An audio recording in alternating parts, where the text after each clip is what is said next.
Man, shut up.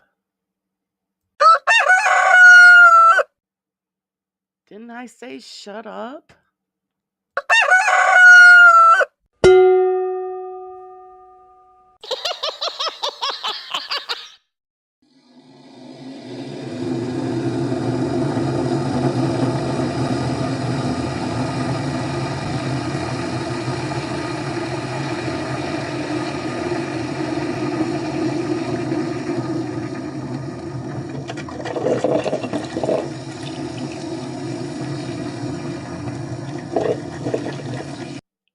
Bet that rooster will think twice before crowing tomorrow morning. Coffee's ready, guys. Let's start the show. Good morning, everybody. It's Friday. We've made it. Uh, how's everybody this morning? We got a bit of an issue here this morning before I say good morning to everybody. I'm not getting everybody's messages or comments on the restream chat section. So I've split screened it. So I'm watching the YouTube section and the chat so that I don't miss anybody's comments. I don't know what the hell's up with that, but I don't care. It's Friday. There's a will, there's a way, right? So let's see who's come to hang out with us this morning. Good morning, Janice. Good morning. Good morning. Hi, Pinky. How's it going? Roger, sit back, relax, enjoy a cup of something. Hello, Lionheart. Thank you very much for the congratulations. Yes, over the 1,000. Who would have thought, right? Who would have thought that I would have gotten this far? Leanne.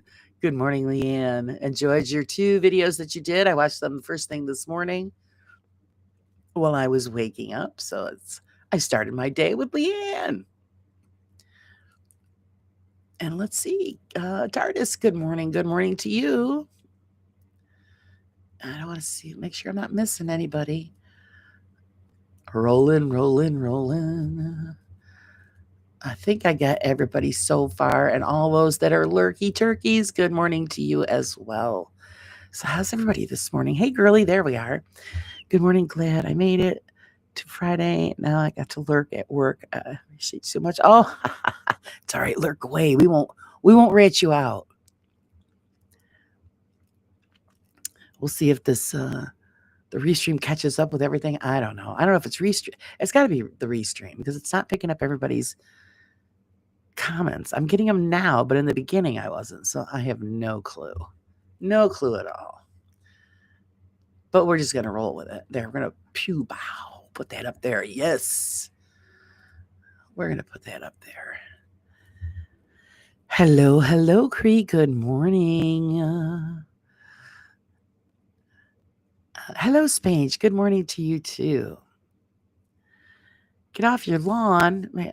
Oh, come on. I can't start my day without a good streaking through the grass. You know what I mean? And it's a beautiful day so far. Got my fingers crossed that we get some sunshine and it stays dry. Nothing like, wanting everything, right? Sunshine and dry weather. Oh, I know I ask a lot. Oh, it's been already one hell of a morning. Just my mother, I'm telling you, she's going to put me in a wheelchair. She refused to stand up. So, yeah, she decided to drop. So, thank God I got my arms underneath, hers.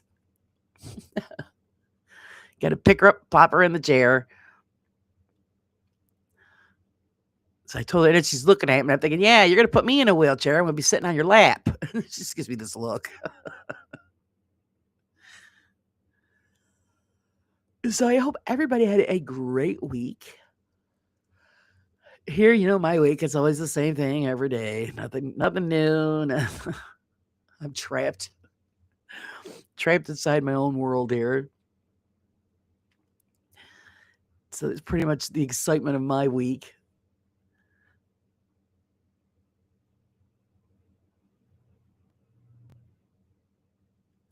Any plans for the weekend, everybody? What's everybody going to be doing this weekend? I really need to get out and take care of my yard. But it's going to be gorgeous and rain. So I don't know what the hell to do. Tell her you'll get a winch. Yeah, you know what? I thought about it, but it would just be a bigger pain in the you know what to get the thing the thing and then there's really no room for it. So it's just easier for us just to pick her up and move her. And most of the time, because I try to make her, like I said before, I try to make her use her legs and bear the weight. So I make her stand for a second. But this morning, she didn't even want that. She's like, nope. Started dropping even before we got her to the chair. I'm like, no. So now my arms are killing me.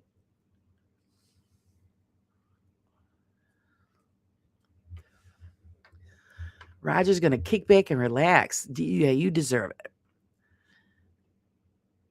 Cree's going to finish the book. All right. Cree is on a roll. Get that book finished to the publisher. Oh, nice, Lionheart. Watching in your garden, sunshine, yippee. Yeah, we had a beautiful sunset last night. Now I'm starting to sound like Sage. And it looks great out there this morning. So I'm hoping I can sneak out there and maybe get something done in between whiles. Who the hell knows? But there's so much in the house still that I got to get caught up with.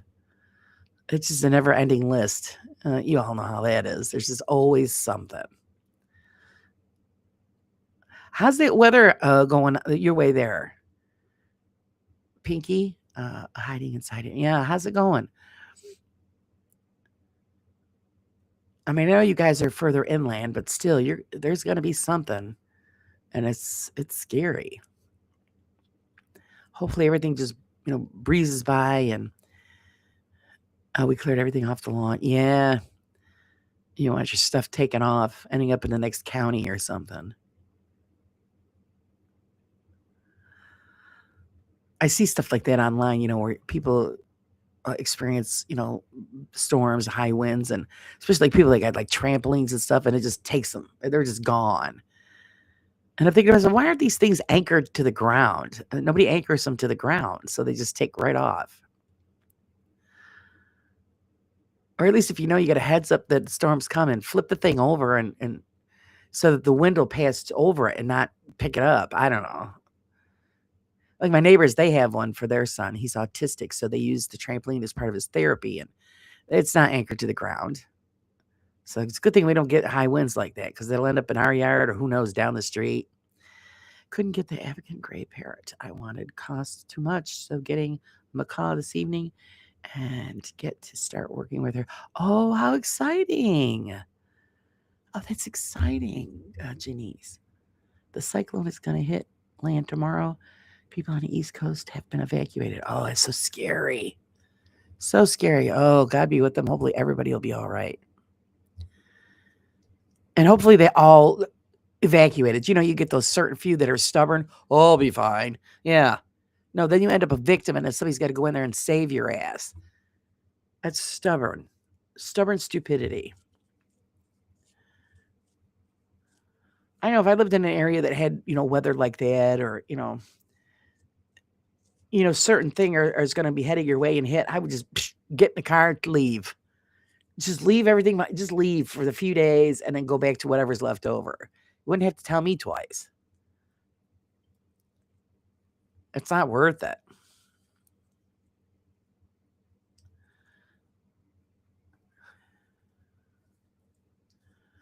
But you always get those stubborn folk. No, it'll be fine. I'll be fine.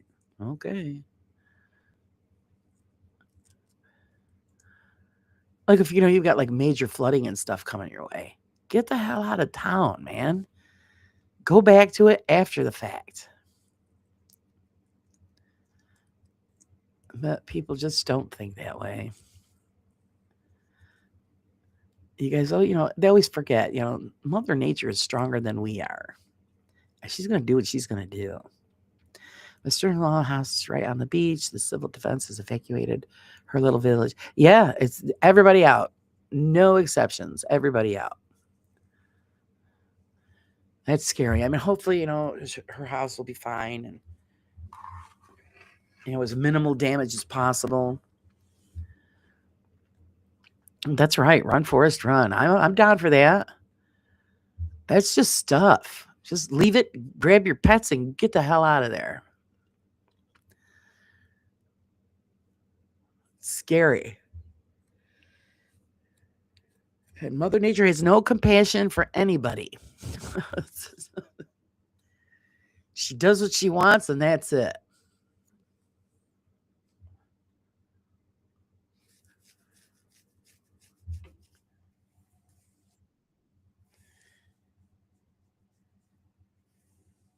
I forgot what it was. Oh God, I was watching actually a documentary. It was a while back. It's an old documentary about what the hell Earth a volcano it was. I got to think of what the hell volcano it was. But they had signs that the thing was going to erupt, and it was odd. And people were just hanging out, thinking, no big deal about it. Actually camping out, waiting to see what was going to happen. Somebody needed to knock on their forehead and say, hello, McFly. Pack your family up and get the hell out of there. Let the thing blow up, and then you can go back to what's left over. No, people are just dumb. The waves are going to be massive, and apparently they said to her, there may be risks of a tsunami. Oh, God. Oh, God, that's so scary. Yeah, get the hell out of there.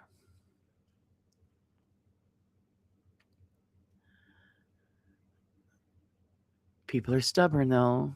But I'm glad she's out and she'll be safe. That's just insane. I'm guessing being in a cyclone zone didn't feature in the estate agent's write-up. Yeah. Good morning, Heather. How are you?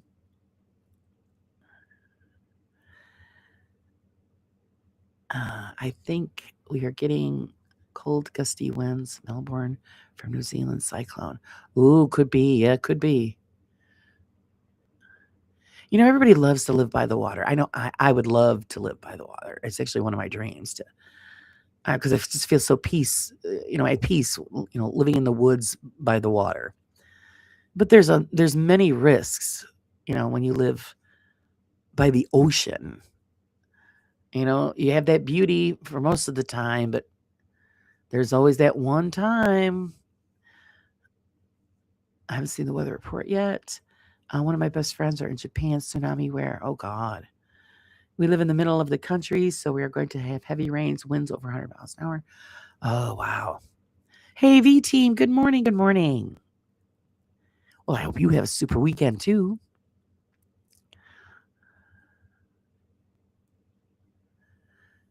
Yeah, that was the documentary that I watched. That's it, Leanne, Mount St. Helens. Now they knew that it was unstable, something was wrong. They knew it was coming. So, and then you get these idiots camping. Oh, pulling. Oh, let's check it out. Let's watch it. Hello, no. Oh my God, that was just a nightmare. Nobody expected the whole side of the mountain to blow up. And you got these fools in tents. Yikes.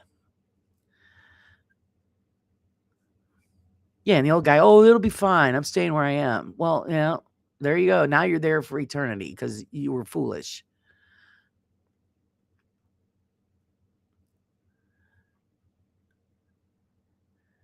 And there's so many signs, when you're dealing with volcano area.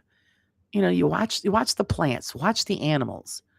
You got trees that are just dying off and for no reason, and animals dying for no reason, and or they're leaving town. Okay, you follow them because they know what's going on. People just do not pay attention to their surroundings or the warnings.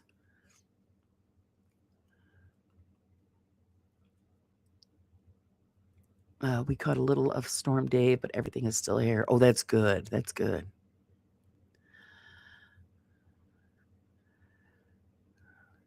And this is the time of year the weather's going to be crazy.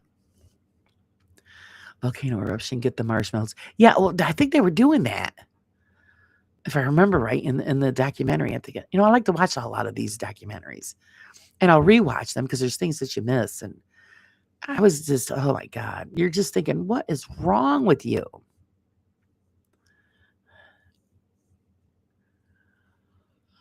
People just don't get it. They just think it's cool. I mean, I love watching a good storm too, but when you're talking, cyclones, tornado, hurricanes, all that, no, I'm not going to hang out for a cyclone party. Screw that.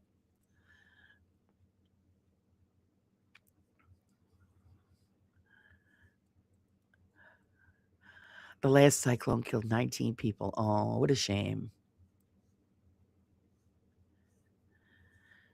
I have family that lives actually all over the country, and a lot of them live in Florida. And when they have storm warnings and stuff, my cousin, he'll, put up the storm shutters and all that on the house. But if it's really bad, they prep the house and everything, but they leave. And you pray that you're coming back to a home. All of that stuff can be replaced.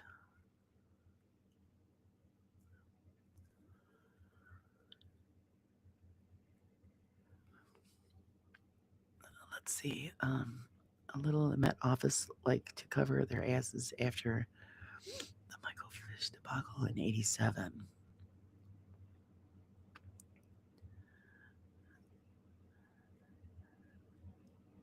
Of course, the only side that thinks about what that is like insurances. When it was the next city over from us got hit with a tornado last year, and a friend of ours, the roof had damage from it. I mean, they were lucky compared to one part of the city. He's still waiting. The insurance is still not kicked in and paid for the damage. I don't think he's ever going to get it. That's why we stuck up on supplies, and our house batteries are 100% full, so we're prepared. Good for you. If you guys got to duck and cover, you do it. Good morning, Cryptwalker. How are you?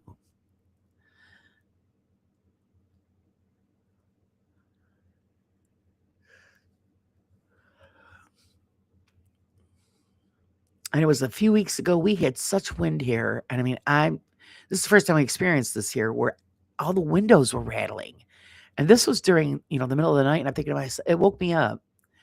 And I'm laying there, and I'm thinking, okay, should I get everybody up and go to the basement? Because that's how much they were rattling. Good morning, Cheza. How are you, sweetie?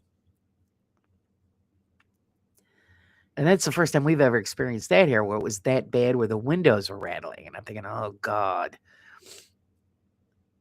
This was actually, it was before my mother fell, so we would have been able to get her down in the basement, but we didn't have to. I laid there for a while, and I waited, and it calmed down, but holy crap. It was definitely an experience. That's right, Leanne. Always be prepared. Yep.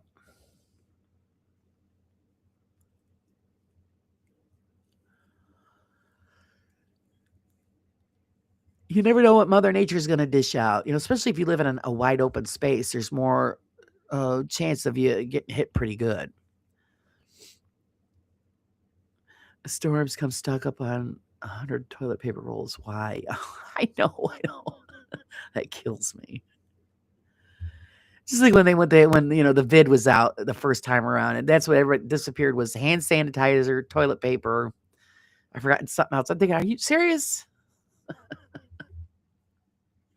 Everybody goes for the toilet paper.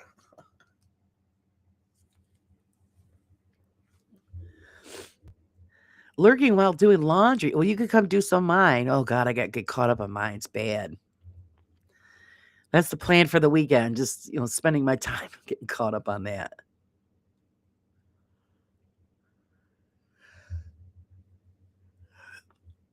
You don't realize how much you have to put aside when you're dealing with a parent that's disabled.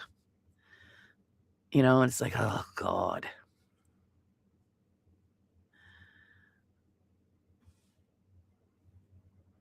So you get put behind on a lot of things. Me and the dog, I had a good walkies this morning. Helen Dale, I just knocked her lead down. Pick it up. She will want to go again.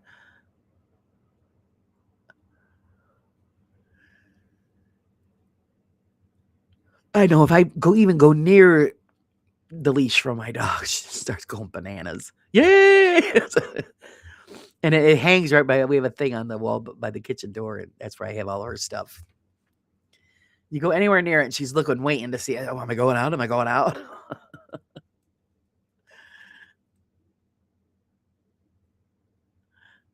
Let's see.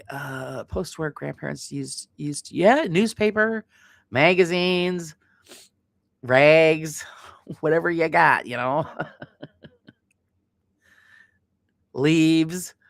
And back in the day, did they use corn husks? Could you imagine, or corn cobs? Ouch! That's all I could think of was ouch.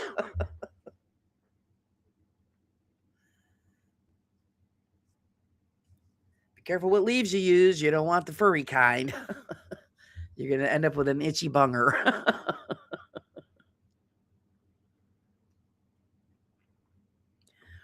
I remember the F4 tornado in Alberta, Canada in 87.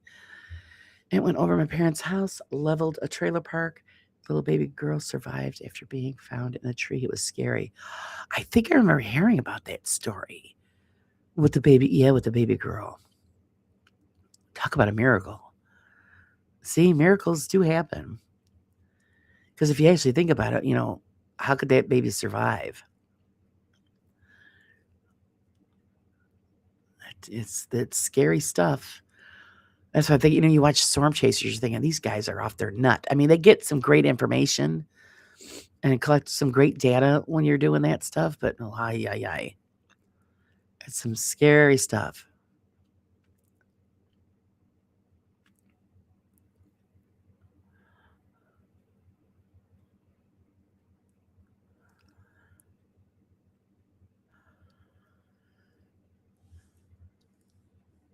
You get the weather people that will stand out in these storms and do weather reporting and stuff. These people are nuts.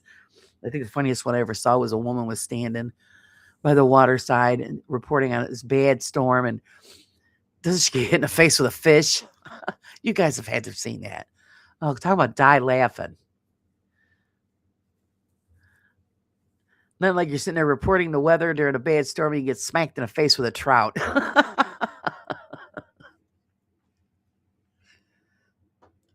That was the wake up call. The fish is like smacking that lady upside her head. Get in the house, lady. Doesn't matter with you.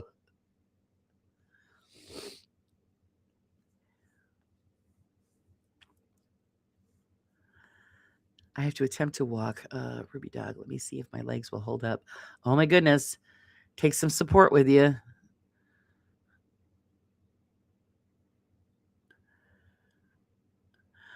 Let's see. We had a Hurricane 87. TV weatherman dismissed it and almost cost him his career. Oh, yikes. My survival pack is 30 cans of beans, 30 pot noodles, 20 bottles of Jack Daniels. Yeah, you're hooked up. Uncle Jack is going with you. Doing dishes and the wash machine is on. Wow, you guys are just so productive this morning. Yay! Hey, Sage. There's Sage. Good morning. I was thinking of you last night, Sage, when we had our sunset. It was beautiful. I actually got to catch it. I remember using an outhouse as a kid. We used newspaper as toilet paper, creeping going out in the outhouse at night. Yeah, I would have got a chamber pot and used that. Making chili for dinner. Oh, no. So now I'm going to want chili.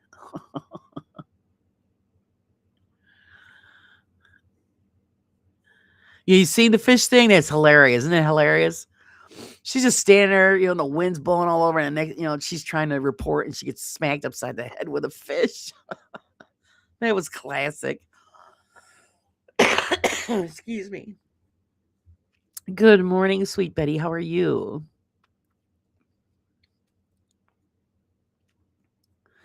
That's the one that someone turned it into new order song. Me was so funny. You guys are just totally productive. I actually slept it. I had a couple of beers last night, guys. That tells you how my day went. I never drink beer. And my father brought home from shopping yesterday because I like imported beers. And so he brought home a 6-pack. I'm like, oh, yes. Hit me up. Yeah, well, we had pizza because nobody had dinner yet. And yeah, pizza and beer. That's what I had last night, and it helped me sleep pretty well. Good morning, Mason. How are you? It's Friday. Everybody ready for Friday fun?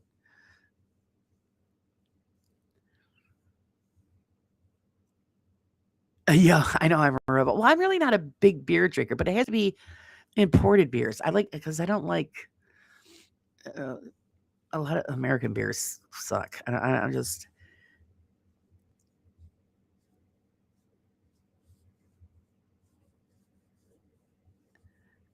yeah, Laura's a rebel. I can be a rebel if you want me to.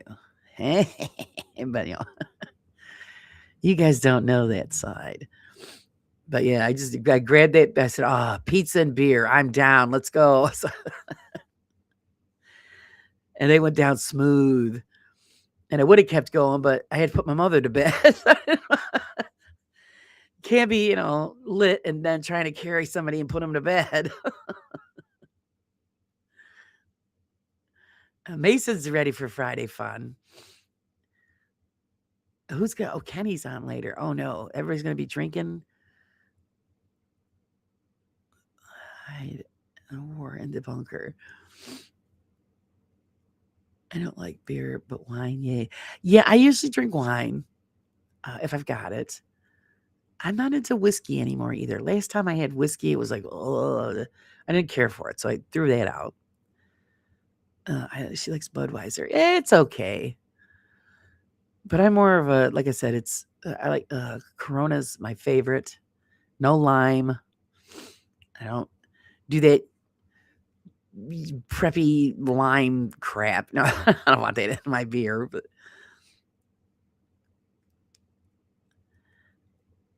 personally, a real ale drinker. Yeah, I like.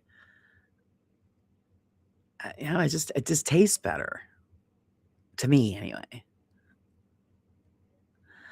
It's a competition between the stations to see who got the most guts to go the longest. Yeah, it is. Oh, rum and coke. Yeah, see, I like rum. That's why I want to try that. Oh God, what is it? You guys know what I'm talking about. Did someone say pizza? Oh, sorry, Phil. I didn't know you were listening. Yes, we had sausage and mushroom pizza and beer. It was good. Like light beers, and I like vodka and whiskey. If I drink anything, it's vodka, but I do like rum. But I don't drink that much, so it's hit or miss. But for some reason, yeah, this was that kind of a week, and my father was feeling it too, so he brought home the beer, the imported beer, and we had the pizza. So I slammed back a couple of those bad boys, and I'm thinking, yeah, this is gonna be good. I go, wait, I can't do anything. We gotta put mom to bed yet. So that was the end of the drinking. Otherwise, I would have just kept going, and I probably would have passed out pretty good. Send you a pizza. By the time you get it, it'll be all green and furry. Of course, we do have a place here that will make up their pizza and send it to you frozen in dry ice. And they send it anywhere. And then you just pop it in your oven when you get it. It'd cost a fortune to send it to you, Pinky, but we do have that option.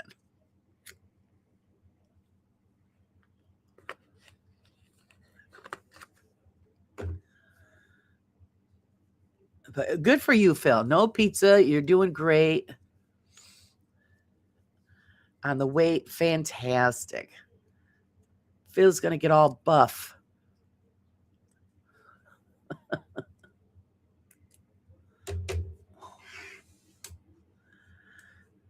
Lisa, I had pizza. I opted for strawberry lemonade instead of rum and coke. Ooh, strawberry lemonade. That sounds good. I would have added something to the strawberry lemonade. Well, by the time my dad got back from shopping, it was late, and because I was going to make dinner, he's like, get a pizza. I'm like, okay. So we ordered the pizza, and we hoovered that up because we were starving. And it's just the beer just made it perfect. My delivery guy would bring it to the door. Yeah, there's a place here. It's called Oskin Eats, and they a pizzeria that's been in our area for over 100 years. And they will make up the pizza and ship it to people if they want it. They ship it, frozen and in dry ice. But like I'm saying, I could imagine sending it to you. It'd cost a fortune, probably. I had a foot long hot dog for lunch. Did you put mayo on it? Please tell me you didn't put mayo on it. Good morning, Julie. How are you? Laura, did you try your gummy? No, I didn't try my gummies. The pack is still here, right here in front of me. I haven't tried the gummies, but my son did bring me one of those pen things. I guess that's what you guys call them. And because he got a new one, so he gave me the one he had, and I've tried a couple of hits of that, and I don't know.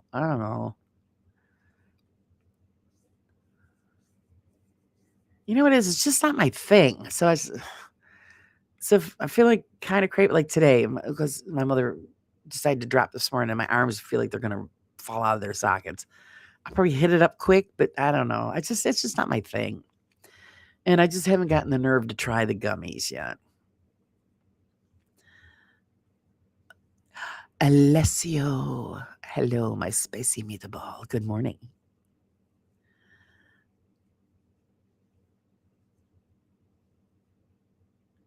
Let's see. I had onions, cheese, bacon, ketchup, and I put mayo on it. You put mayo on it? Piggy.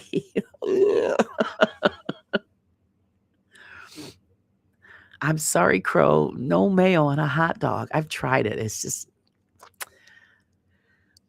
I agree with the onions, and I would do ketchup once in a while, but mustard on a hot dog. I heard a pizza still have some in the fridge with cinnamon rolls. Betty's set for the day. Yeah.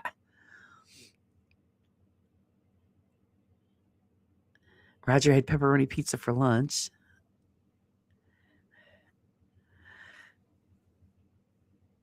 I know, Leanne. I know I don't take meds like I should. It's a good thing I don't live with Leanne. She'd probably kick my ass. I was doing good for a while, but I missed them the last couple of days. So now that she said it, I'll remember to take it this morning after I'm done. See, that's the problem my doctor always had. I'm just not a pill popper, and which is a good thing in a lot of ways, but then it's bad in other ways. And all the warnings and stuff that I'm getting about these gummy things, I'm thinking, oh God, should I take them? Shouldn't I take them? You think it pops into my head is reaction problems. Am I going to have a reaction to this stuff? Is it going to make me sick? I got enough problems. Last thing I need is to take this crap and then I end up in a hospital. That's the thing. I think that's just why I live with the way I live. I mean, even though I can't take any of the pain stuff because it doesn't work, or I'm allergic. Anything new, I'm scared to death to try because I just don't want to go back to the hospital. I make chicken and penne pasta with tomato and cream sauce. Oh, that sounds good. Alessio's ready. He's got his coffee. Actually, I was thinking about you, Alessio, last night because I was watching a video about this guy who goes around. The guy's from the UK, and he's in Italy going to these cemeteries. It's like they're like villages. The cemetery goes to all these huge mausoleums. I'd love to go through there, but I was really, really disappointed. He was talking to one of the guys. Oh, yes, I work here. It was because he had a hard time communicating with the guy because he didn't speak Italian, but they don't take very good care of them. You actually could walk through this place, and a lot of the mausoleums had damage, and you could see the full skeletons and everything just like hanging out. And I'm thinking, oh my God, it's just, you're supposed to work there. Why aren't they fixing that stuff? And it was really sad. It really was. And then, yes, I was thinking of Alessio, and it just brought a smile to my face. The chat is making me hungry. I know all I've had is a couple of sips of coffee. And lunchtime, I don't know, probably leftover pizza. Depends on what graveyards. I forgot what the one he said that he went to. I mean, oh my God, it was amazing. They're just huge. And it was like he was walking through a city. I was just, and some of them were so gorgeous. But then you had some that were just, he went by one, the last one that I saw, the wall was made out of sandstone apparently. And you could see it's deteriorating bad, and all different sections. You could see the full bodies of the departed. And I'm thinking, why aren't they patching this stuff up or doing something? And over the overgrowth of plants, and it was bad. And they had one section blocked off because apparently they were making a tunnel for a train, and it was going under the cemetery, and it compromised a lot of the mausoleums. So they had to stop everything, and that's blocked off from the public. But he managed to sneak in through there. So I don't know if that helps you out, Alessio, on where the area is. Was it on YouTube? So the link, I could have a look. North there, all up to code. Yeah, I'll have to find it and I'll send it to you. Like I said, the buildings, they were beautiful, but just poor care of the ones way in the back. And there was many levels, and oh my God, it was just amazing. I mean, the guy got lost a few times. Couldn't find his way out. And he was trying not to get caught filming because they kept asking, what are you doing? What are you doing? Good morning, Michelle. How are you? So it's I'm saying, it's nothing worse than an abandoned or uncared for cemetery, as far as because you guys know I do a lot of cemetery stuff, and I just think it's just sad. Who did this tour? It was some guy from the UK. I'm going to try to find it and see if I can.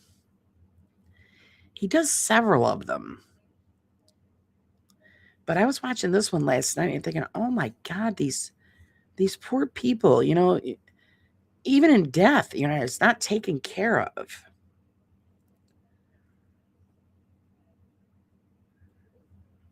And some of them were really spooky because you'd open up the doors and it had stairs going down, and you're thinking, oh my God, oh my God. I wouldn't go in there. It was really spooky.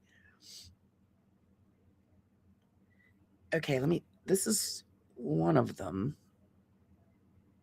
Don't upload your videos to YouTube. Upload to Restream. Hold on, I'm picking through here to stream it to YouTube.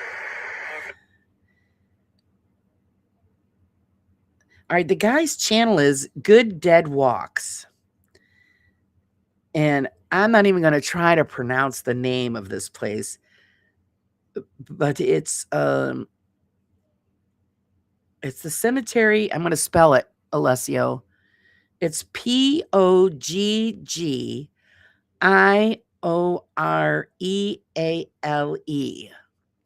That's the name of the place that he's at.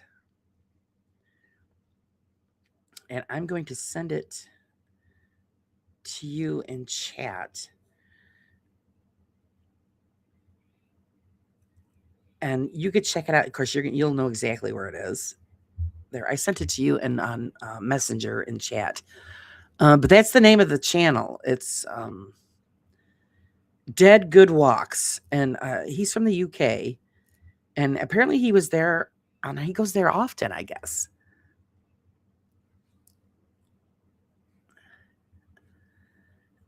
So I sent the video to you, Alessio, so you could see. It's one of the videos. It's called Man in the Glass Coffin, but it's just, oops, shit. Sorry. Really impressive. I've never seen cemeteries like that. I mean, even in New Orleans, it's amazing. The size of, of course, we know everything has to be above ground, but these were like giant buildings that you think that, would be like a bank or a museum. These things were huge. Okay, I know that area. Was ravaged by earthquakes and not surprised. It's in the south. Okay, okay. Hey, Demon, how's it going?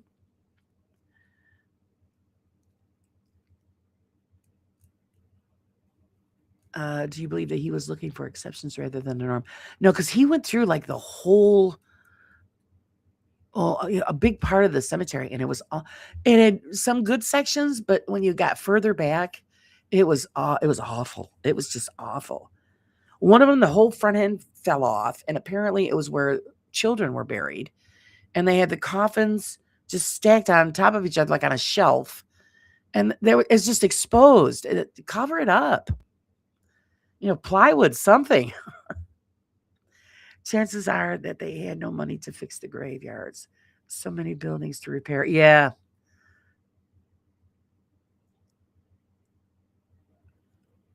All right, he finds celebrity graves as well. Okay, so all right, so you've seen him, Lionheart? Yeah, I was really amazed. And I'm just thinking to myself, it would drive me nuts. I would have to go there and start, let's get this fixed. It's, these poor people.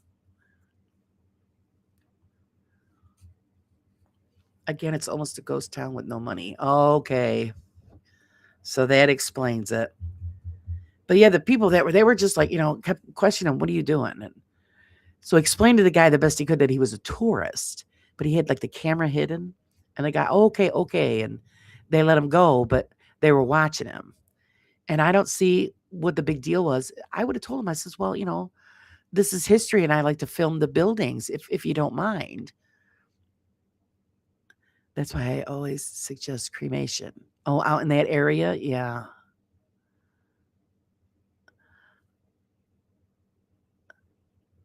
It was sad. I mean, some of them they had just piled piled the bones up and they're like just tossed in there, and I was like, "Oh god. I can have a look and make a video about it." Yeah, I would that would be very interesting. Yes, Alessio, I would like to see that. From your perspective, because you know what's going on there and why everything is left the way it is. Because for outsiders, if we go there to visit, you're thinking, "Oh my god, shame on them." You know, why can't they clean the grounds and trim the bushes and yeah, yes, Leanne. Yeah, they said that's a lot of them break in and try to rob stuff. Just sick. It's just sick. Yes, yes, he did mention that they are mafia territories,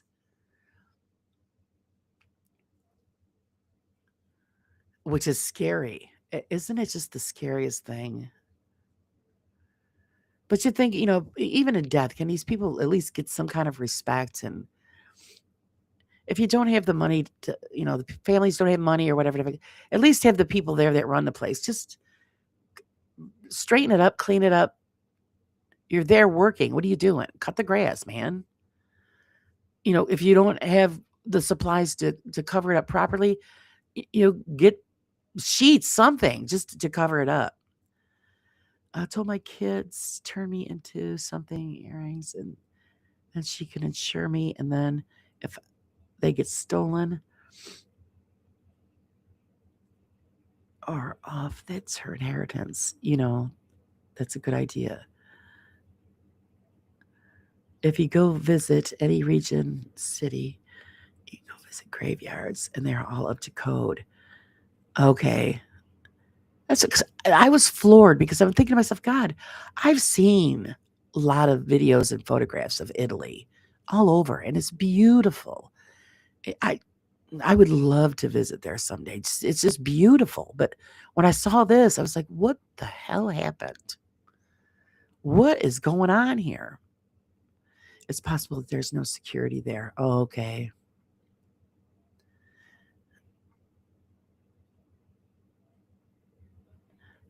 Serenity Sue and grave visitations go around Ireland and the UK cemetery occasionally. Other areas. Yeah, I did catch another one last night. That was a couple. I didn't catch the name. I just the tag caught my attention. And I'm assuming it's Ireland because they had a very thick Irish accent. And it was a man and a woman. And apparently they just had flooding. So they were going around looking at stuff, and one was open, and they opened the door, and they said the smell was horrendous, and the thing was flooded. And you could see, the remains in there. It was awful. It was just awful. I went to investigate a graveyard. It's disrespectful. People can be disrespectful, Lionheart, but I do it all the time. I do it with the utmost respect to who are there. I consider it history. And a lot of the places that I go to are forgotten. So I think it's terrible that, everybody wants to be remembered, even if we're not famous. And a lot of these places are just forgotten and left to nature and become overgrown. Like Leanne just did a video about how she went to that cemetery and found the slave burials, and it was overgrown and just not taken care of. And, it was wonderful of her to take care of that and clean it up. It doesn't take much time just to show respect for those who are forgotten. I've seen him go to other places, and it's like that in other cemeteries. I enjoy going to cemeteries. I know I have a lot of people that think I'm weird because of that, but it's peaceful. A peace comes over you when you're there. And it's full of rich history. It's amazing the people you discover that are buried right there in your own hometown and what they've done and contributed to society. It's amazing. Sage, well, that was fun. I had Wi-Fi outage for about 10, 15 minutes. What did I miss? We're talking about a cemetery video that I saw from Italy. Italy is small, but with many different cultures between regions and cities. I'm totally different from anyone born and raised in Tripoli, Sicily. I don't think they get caught up in like a time warp, don't they, Alessio? Because I understand tradition and stuff like that's important, but you also got to move forward. Otherwise, you become stagnant. But it really was. If you guys get a chance, check out that guy. Dead Good Walks. He doesn't know me from Adam, but it was an interesting experience to watch. And you just be in awe of these mausoleums are just amazing. He showed one last night on one of the videos. It was huge. And of course, it's all family. It's all buried there. And they were lucky enough to have the gate was open and they got in, and he filmed it quick because, he didn't want to be disrespectful. They have painted ceilings, beautiful pictures painted on the ceilings, and beautiful altars. And some of them were just gorgeous. Some cities are, if you want more modern cities in Sicily, you have to go to Palermo. Oh, okay. I'm having smooches from Stark. And he sits on my keyboard. Isn't it funny how they always sit on the keyboard? What I mean, Laura, is when people have no respect, you do because you're respectful and professional. Oh, I understand. No, there are a lot of people that are very disrespectful. A lot of kids. And I blame that on the parents. When I was a teenager, we used to hang out in cemeteries, but we didn't knock over grave markers or deface anything. We were always respectful. We used to sit and hang out, and get chased out most of the time. But not the kids, they knock over these things and they think it's funny and bust them up. They have no idea that it's thousands of dollars that they're destroying. And a lot of cemeteries won't repair them. So they lay there in the dirt and the ground, absorbs them. It's really sad. It's only horror movies that make graveyards creepy. That's where the remains are. The spirit will either move on or haunt where they once lived.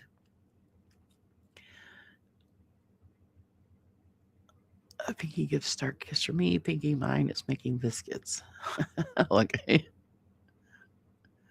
Well, everybody has their own ideas about, because I go, well, why do you go? Look, Leanne made that point in the video that she made. Why would you go? They're not there. How do you know they're not there? I've had many experiences in cemeteries, and a spirit is going to go where it wants to. So maybe they want to hang out there. Maybe they, like, Leanne said in her video, they're there to see if their family is taking care of their resting place or come to visit. Or maybe that's where they're finding their peace and don't want to move on. They're, there could be any reasons. We just don't know. But I can't say that they're not there, because I've had too many experiences to show me that there's something there. What? Who knows? Hey, Ozzy, how are you this morning, Ozzy?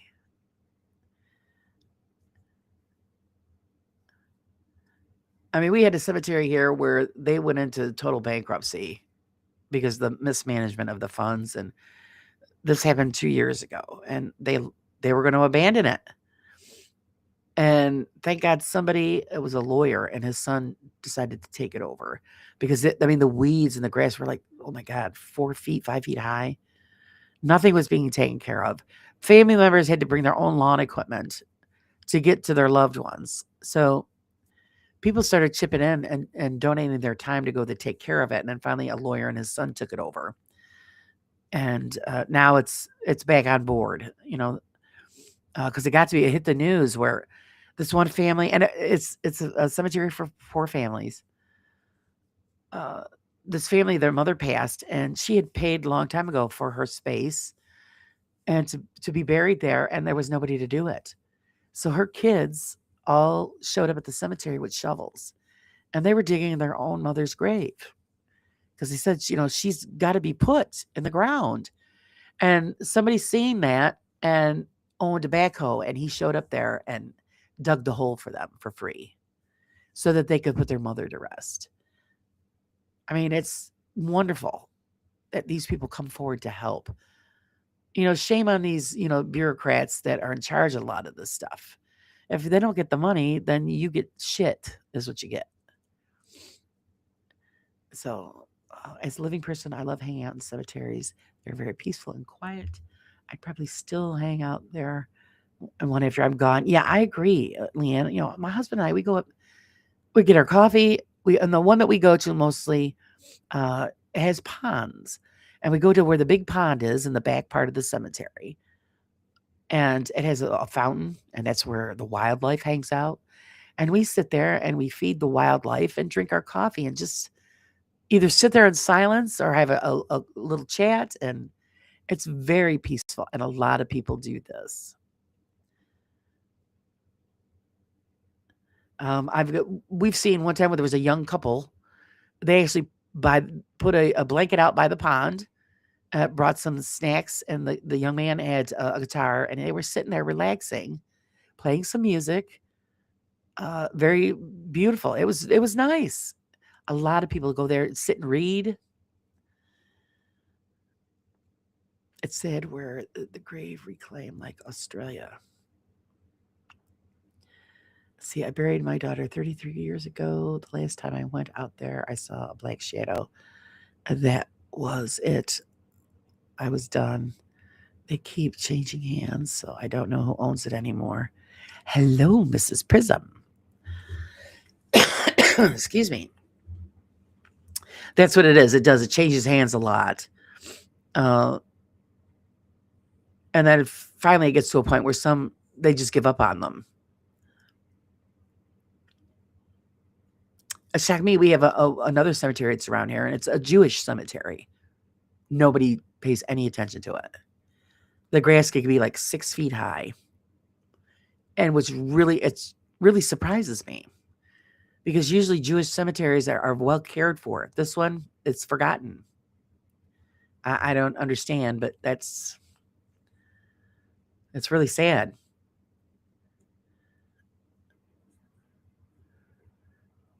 Faces of the Forgotten is a pretty good channel too. Yes, I do watch him. I did actually invite him to come on the show, Julie, because I wanted to talk to him about what he's done and all the cemeteries he's been to. But he told me that he was going to start slowing down and retire from doing that. So he didn't want to do the show. I just think it was his nice way of saying no. And I actually know the guy pretty well in the background because I know somebody that he was kind of chasing. So there's a backstory to that guy. But he's very smart, and what he does is really cool. And that's why I wanted to get him on the show. But yeah, he wasn't going to do it. There's a few people that I've invited, and either I never got an answer or they just said no. Which I think it would have been great, guests for you guys. But when you get the people that have the larger channels, they pretty much don't want to be bothered with us small folks. So I do the best that I can as far as guests go. High school, our history teacher took us to cemeteries. He showed us how to learn the history of an era by reading gravestones, looking at the prominent names, dates, etc. I find them fascinating. Yeah, it is, because that's what my husband and I always used to do, was drive through, and we would write down names and dates, and sometimes I would check while we were sitting in the truck, or we would bring the list home and look them up, and it's amazing what you're going to find by just a name and a date. I didn't know cemeteries could be privately owned. Yes, yeah, they can. I thought that they would be in the hands of local authorities. Most of them are. Hey, Wendy, how's it going? Good morning. But yeah, if they're privately owned, usually it's the people that have the big bucks. That's where they go, and they're well cared for. Now, the big one that we go to that's locally here, the people there are loaded. It's because you could tell by the stones, and there's a whole crew of people that take care of that cemetery because it's big, and it's cared for very well. When the one right next door was the poor man's cemetery, so limited funds. And I was even bitching because my husband used to work for the county. I said, as many times as you've seen a county worker sitting on their ass down at the building downtown, why don't the city send people over to that cemetery with the lawnmowers and cut the damn grass? Well, they won't do it because they're not going to be paid for it. Or, the city could afford to help with maintenance. But, money talks.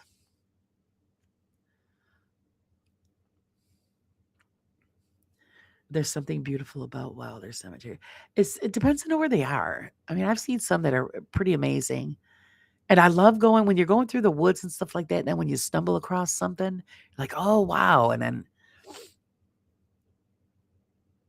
it's like I said, it's a trip through history. And that's how I look at it. Other people, oh, it's creepy. You guys are creepy. Why do you do that? What's creepy about it?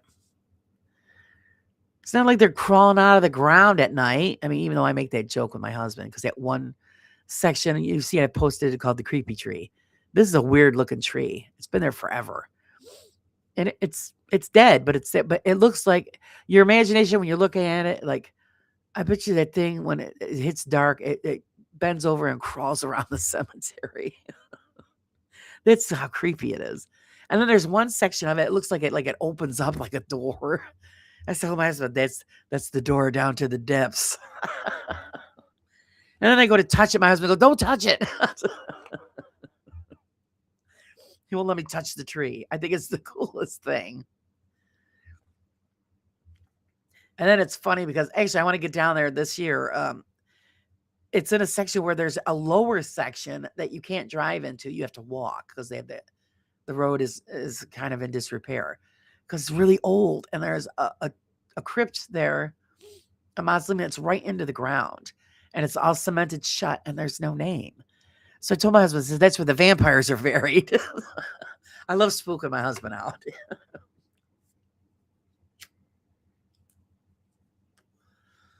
But I want to get over there this year and film that and see if I can find out anything about it. In the USA, you can get it to 100 acres tax-free. If it's a cemetery, we have a family cemetery. Fantastic. Yeah, there's a lot of them around here too, Leanne. And they like have like a simple chain on them, and they'll say such and such cemetery. And everybody goes, "Well, you gonna get in trouble?" Well, how could you get in trouble? You're really not. You're not doing anything wrong. You're just filming, and then trying to find out the history of the cemetery. I'm sure if you talk to people, because that's because what would you say if somebody stopped you? I'd say, well, I'm pretty much like a local historian, and I'm trying to look up local history, and I'm filming the area, as part of a film to share with people. I mean, most of them are, they're all okay as long as you're not causing any problems. They usually don't bother you. Unlike, the entertainment channels where they go through cemeteries and they're running and screaming and acting like fools, that's a different story. They would tick me off too. But if you're respectful and you do it in a quiet section where nobody's visiting family, and get your information documented, and then you leave, and usually, and there's a lot of photographers in our area that do that, go to the cemeteries and photograph the mausoleums and stuff and the stones. It's just a beautiful cemetery all the way around. So it's great to catch it on film. We have graveyards in the UK that are 200 years old, and I know, and I'd love to go visit one, but I'm never going to make it there unless somebody knocks me out cold and throws me on the plane.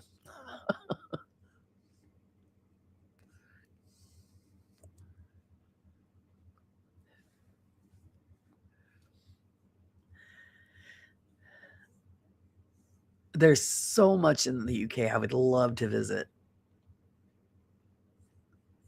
But yeah, I can't bring myself to, and of course I can't afford it, but I even had the opportunity. I think I told you guys about how I had a free trip. Somebody offered to take me because they wanted me to go with them. And I only known the woman for like a year. I met her online, and actually I met her in the paranormal community. And I said, "Oh God, thank you. That's a generous gift, but no, no, no. I couldn't accept something like that. It was way too much. To pay my trip and all the expenses for a couple of weeks, no. I just couldn't do that." I said, not to mention the fact that I can't get on the plane. And she says, "Well, we'll knock you out." I said, "You have to knock me out cold." But I would love to be able to go. Can never be too late if you bring the party. That's right. Nobody's ever late. Nobody's ever late. Lionheart, go see the one in Hawthorne. Also, Jay Bronte is buried in Scarsborough. I would love to go to the UK, but yeah, it costs a pretty good buck.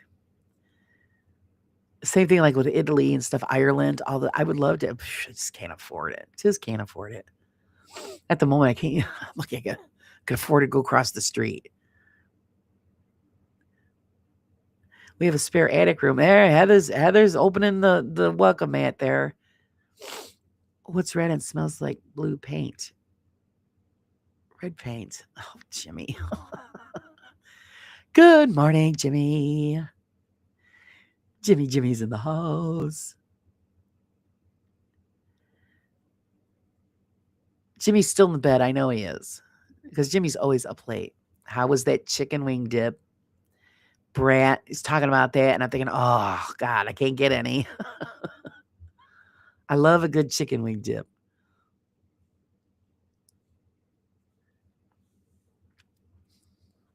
Go by cruise ship, Lord. Yeah, I won't do that either, Leanne. I have been on waterways my whole life, rivers, lakes. I've never been on the ocean, so I have no idea if I get seasick.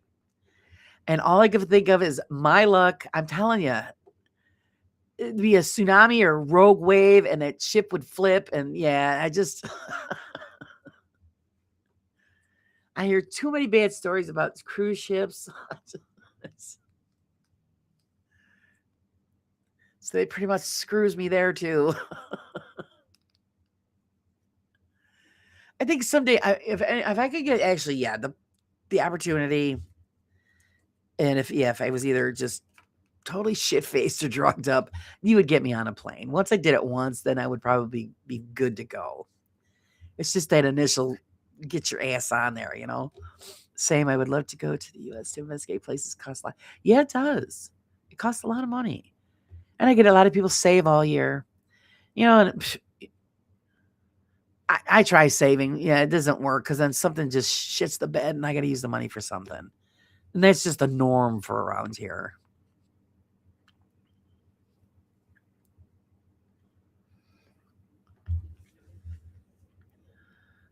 When he's going, food, I'm starving, chicken wing dip habanero. Yeah, I know Jimmy's making that stuff. And like, what the hell, man? I haven't had chicken wing dip since Christmas. I think we had it Christmas. Horse sedations went flying.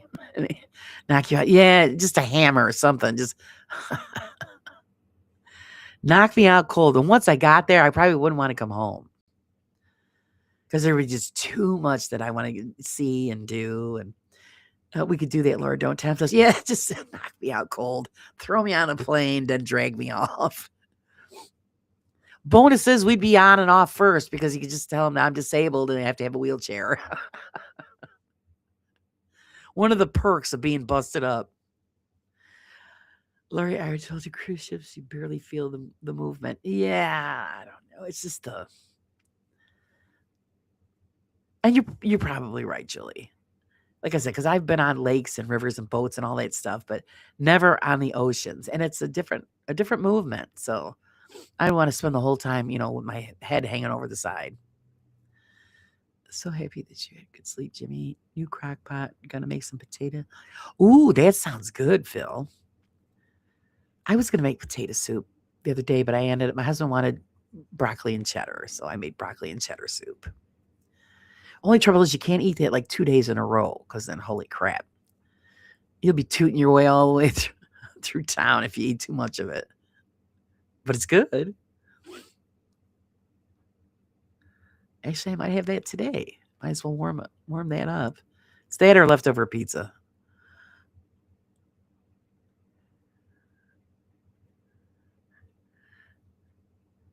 That's gonna be awesome though, Phil. New crock pot. Ooh.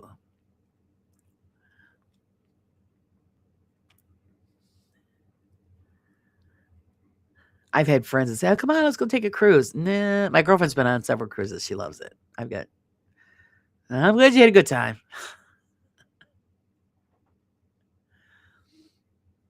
You do that partly by car. If we could drive to the UK, I'd be there. At some point, I would eventually make it. But now my niece, she just came back from Ireland. That was an 8-hour flight, but she loved it. She loved the trip. She's hooked. She wants to move there.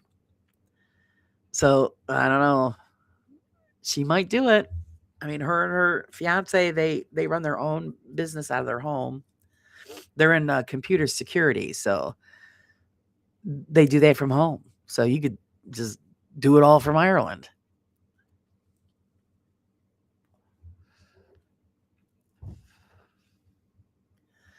I think that's great, Phil. Down 35 pounds. You keep going.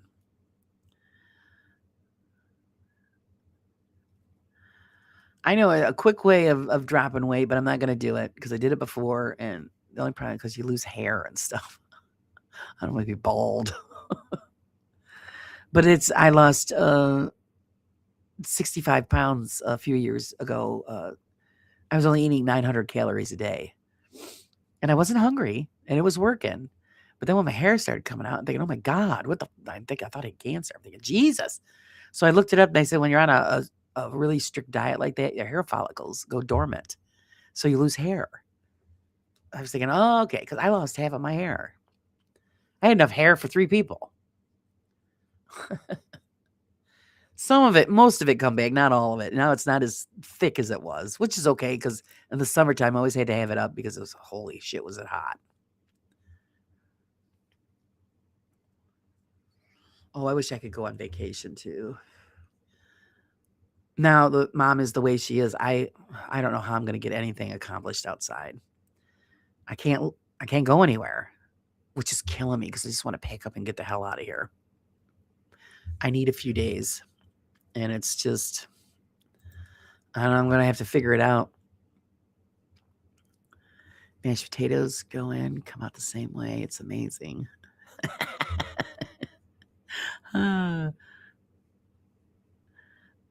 Uh, you could drive if you took a boat from North America. It would take months, mind you. Yeah, I know, really. My mom loves cruises. I'm afraid she wants to take one once. Sure. I feel about going on a cruise ship. Yes, I don't know. It's sketchy. I know, you hear all the bad stuff about it. I was 211. Now I'm 153. Good for you, Betty. Good for you. I know I get shit from the doctor. Oh, you lose weight. I go, yeah, I could lose weight if I could move. It's very difficult for me to do things. So how the hell are you supposed to do that? And you can't do anything. I could brag I've lost 86 pounds. You go, girl. I hardly have any hair to begin with. It's, you know what? And it's fantastically in because I wouldn't have the nerve to cut all my hair off. I think my head's too big. It'd look funny. But you look good with your hair that way. Brag all you skinny people. Yeah, I know, Leanne, right? Whatever.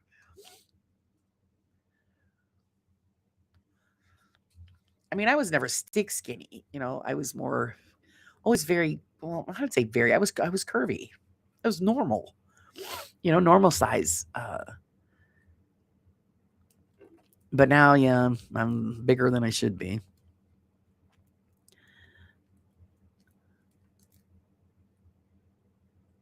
Holidays are criminally expensive. You pay what for some that you go over a month of wages just to go somewhere for 2 weeks. Yeah, I know. When you get back, you feel like you need a holiday after the holiday. Exactly, Roger. You were so right.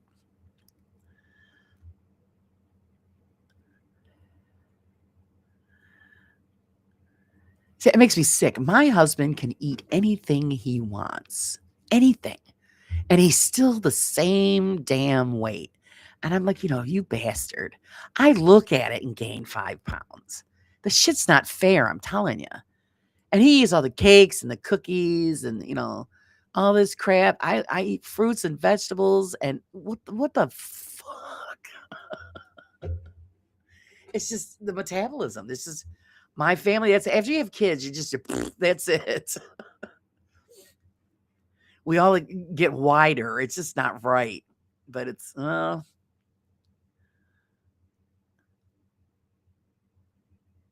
wish I could exercise freaking back and leg. But yeah, it's the problem, Julie. When I sweep and vacuum, I'm done for the day because my back is screaming with pain. And I have to go lay down. So that's just pathetic. It really is.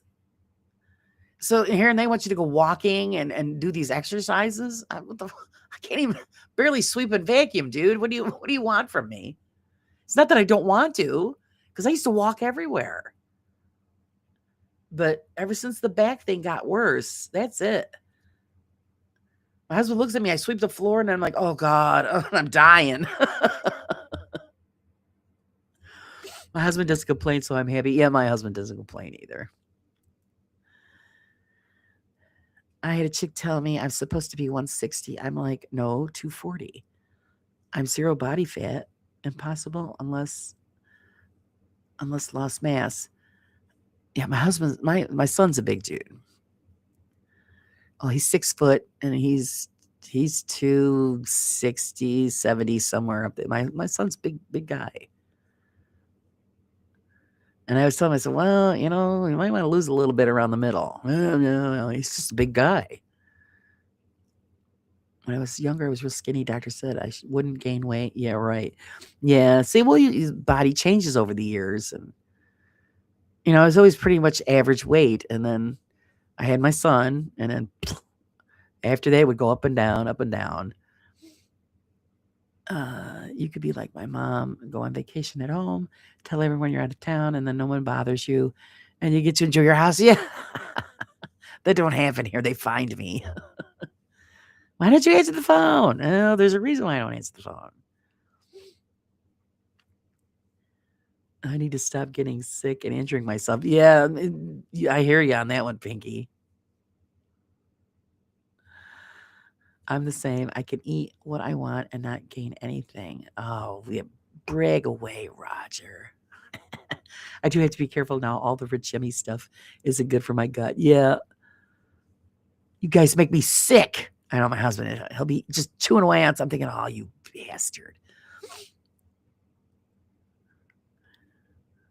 And then if I do have something, that I normally don't eat, like a cupcake or something, and all the sweets are for him. That's well, what are you doing with eating that? You shouldn't eat that. You'll get a big ass. I go, whoop, too late. I'm eating it anyway. And he does that as a joke because he'll tell me, "Oh, I'm saving you." He's eating all the sweets to saving me from getting a big ass. I said, "Oh, you're just so wonderful. Thank you." I was at a good weight until a few years ago.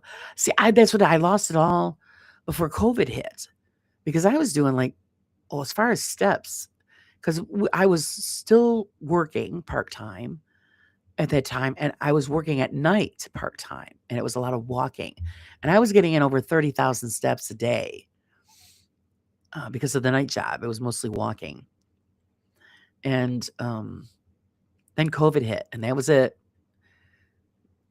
It all piled back on, and I wasn't eating any more than I normally did. It was just my body stores it up.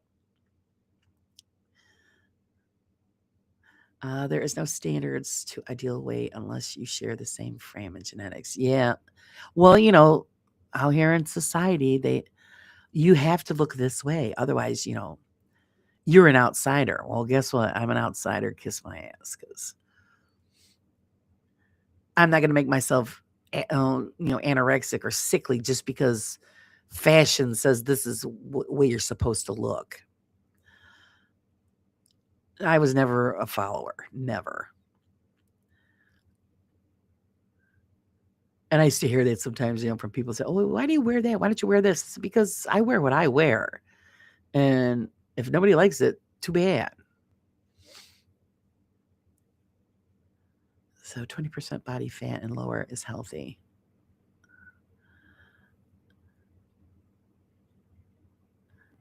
Well, just think they would consider anybody over a certain weight obese. Because I told the doctor, because how they describe, well, it's, well-groomed female, obese female. And I think, well, that's rude.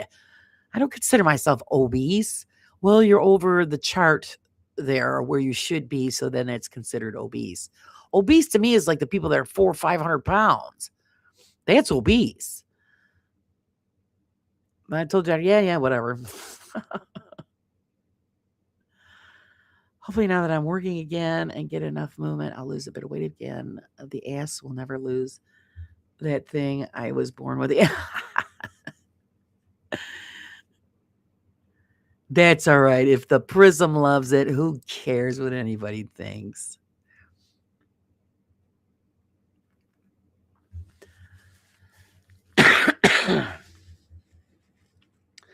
I actually liked the COVID lockdowns for a while. I went from being a layabout to a responsible citizen. I'll tell you, it was freaky because I remember when they locked everything down and they didn't want you near anybody. So my husband and I go, well, let's go for a drive. We're not going to be around anybody. We could go driving around. There was nobody on the roads. It was kind of creepy. And we loved it because you didn't have to wait for traffic or nothing. You just go. And we would take rides. I mean, they didn't say you couldn't do that. We weren't around anybody. And I think it was a good thing because we exposed ourselves to the outside. And, you let the body do its job, fight against germs and all of that. But, some people were just fanatics.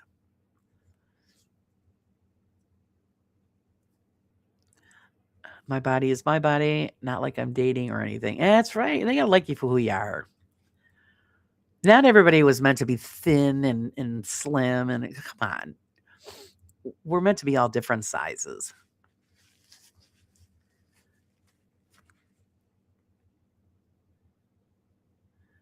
And you just got to look at it this. It's more for them to love, more for them to hold on to. I used to know this kid. He hated dating skinny girls. I would say why? He says, because it was like screwing between two books. He likes this women chubby.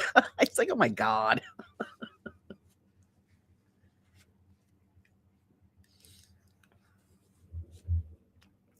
Good morning, Purple. How are you, Dolly?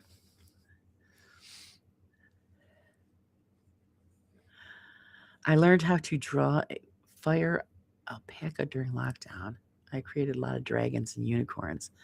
So you kept yourself busy. Packages come in different sizes. You're right, Betty. They do. And some people like a bigger package. They like something to hold on to, you know? Good, sturdy person. Pretty much that's how it is in my family. All the men in my family, they like a good, solid woman to hold on to. None of that skinny stuff. I have handles for the hang on to this crazy ride. That's right. You got to have something to hold on to. Yeehaw.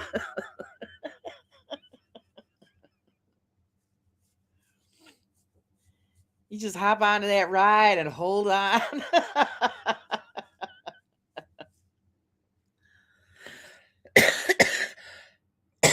Excuse me. Jeez.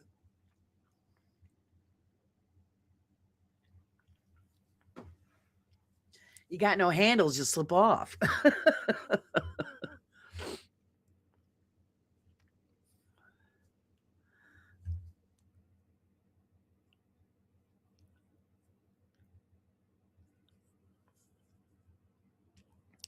And my dirty mind went to Mr. Pickle's package just now. Oh, you're fresh, Pinky.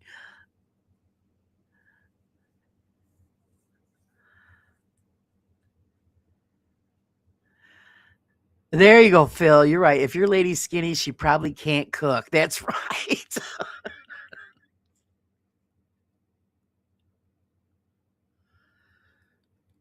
In many cultures, that's the truth. They want a big woman because they know that she knows what she's doing in the kitchen. But she won't be able to feed me. She's too skinny. Gravity gets stronger with age. Yeah, it does.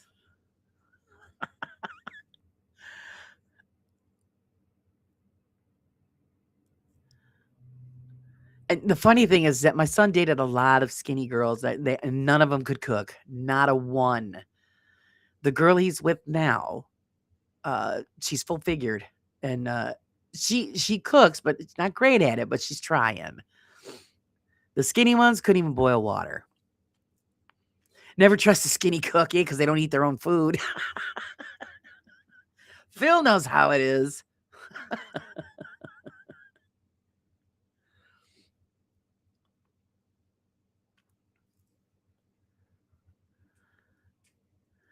That is so true. I love my cuddly teddy bear of a man. There you go. I was diabetic but lost it. One less pill. Blood work keeps looking better. Yeah, see, that's the bonus. When you're of course, there's a lot of people that are large that don't have diabetes issues, but that's one of the problems. You have to care for the blood sugars, and that's just changing the diet of what you're eating.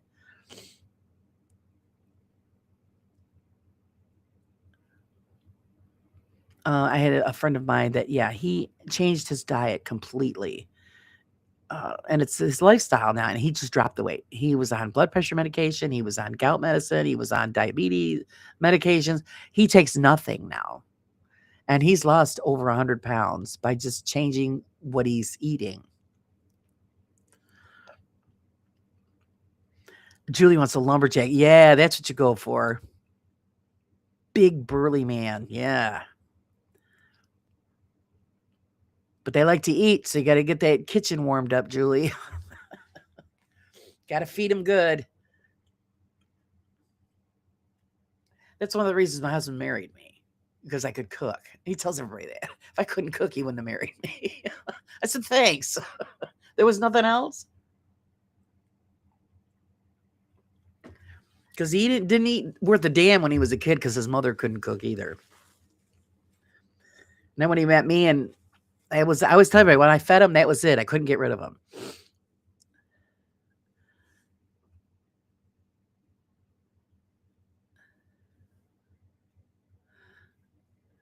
My diabetes is type 1, so it won't go. Yeah, unfortunately, yeah, Pinky. You got to be very careful. My cousin's like you. She's type 1, and she has to wear the pack, on her all the time. She has to have that, so that's scary. And they actually made her have that gastric bypass surgery because they figured it would benefit her diabetes because they were so bad. And come to find out, it screwed it up because then her body wasn't absorbing the medication, so they had to figure out a way to get it to work. They finally did. But yeah, it was scary. No, I'm a lumberjack and I'm okay. I work all night and sleep all day. Lumberjacks hard work. They need to be fed good. Virgil is a huge sweet tooth, and he is always asking me to make him pies and brownies and muffins. You know what? I think when you get older, you turn into a sweet junkie because I always tease my father now. He never, I mean, he would snack every now and then, once in a while when he was younger, but now that he's in his 80s, there's cake and cookies and chips and all. I'm like, what the hell is all this garbage that you buy? You never bought this stuff. So I think it's when you hit a certain age, the sweet tooth kicks in. And because I've seen it with all older people, it's hilarious. My mother in law, when the grocery store, she'd hit the donut shop first. And my husband used to tease her. She'd beeline right for where the baked goods were, buy those first, and then get the rest of the food.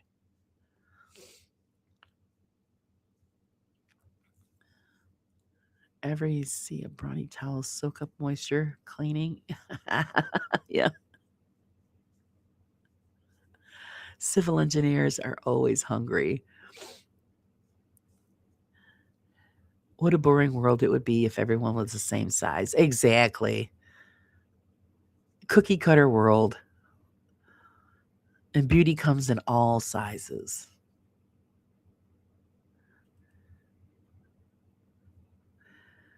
And there are just some people that prefer a heavier woman or man. I knew this woman, stick skinny, and she was married twice. Both her husbands were very large men, tall and heavy men, and she just that's the way she liked it. It makes shopping for clothes a little easier. Yeah, because they cater towards the skinny. That's the bad part. Good morning, Raven. How are you? He's super size. That's right. See, we like them that way.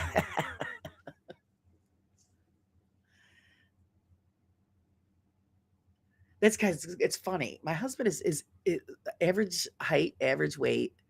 I don't know what the hell happened because I always wanted like the big lumberjack dude, it's the super size, and I just didn't. That's just not how it worked out.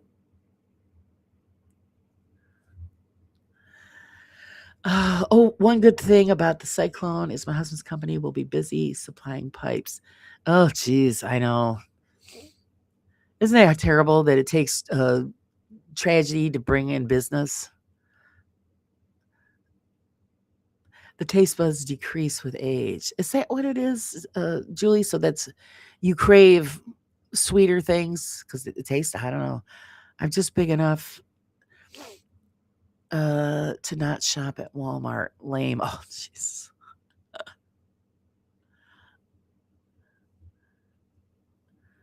I know. I always tell my son get his clothes at what's that company? They cater to big men because my son's a welder and mechanic, and he always has an issue when he's crouching down to do something. The crotch of his pants will shred.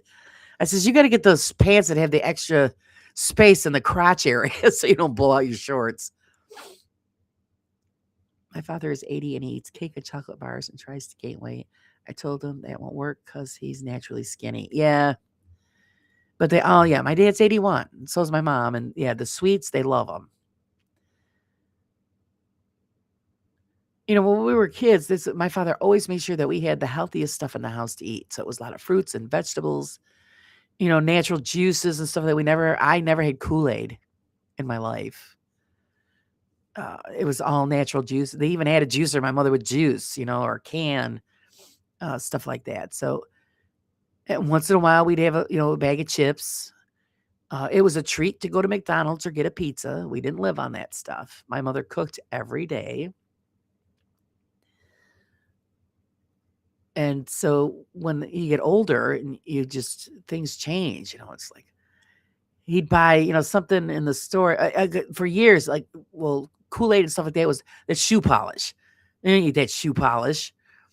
And so now when he buys something out of the norm, I'll go, what the hell you do with this shoe polish? And he starts laughing. He goes, oh, when you get older, you don't care. Food starts to taste blander as you age. Hence the more seasoning to give it more flavor. Carhartt is my go-to for shirts. They cover your butt. Yeah, that's I know. You got to cover that up. Phil doesn't want no crack showing. My son would do that. He'd be bent over doing something, and yeah, I'd say, hey, just say no to crack. Oh, Mom. Cover that ass up. Food flavors change for me. Yes, when you stop smoking, yes, your taste buds come back alive when you stop smoking. My husband's bitching about that. Everything tastes like shit. Well, lay off the cigarettes, dude. I get it. It's hard to quit smoking, but that's why nothing's tasting good, because you smoke too much. Get rid of, the cigarettes. They'll taste better. You gotta hide that crack.